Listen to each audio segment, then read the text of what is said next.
sorry, hi there. Are you getting ready to lyse your sample? Well, here's 5 quick tips to put you on the path to cell lysis success.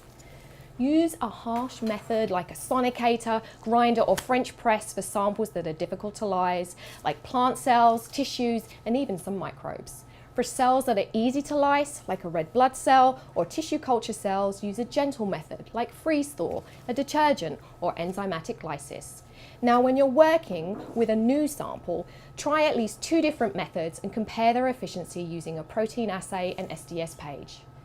4. Optimize the power settings on your mechanical disruptor system and incubation times for all lysis approaches. And don't forget, mechanical lysis usually generates heat, so use cooling to avoid overheating your sample. Well, we hope that's enough to get you started.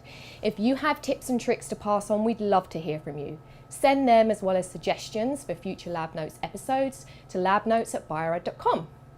For more tips and tricks on many other topics, check out our other Lab Notes episodes and subscribe to the Bio-Rad Life Science YouTube channel. Bye for now.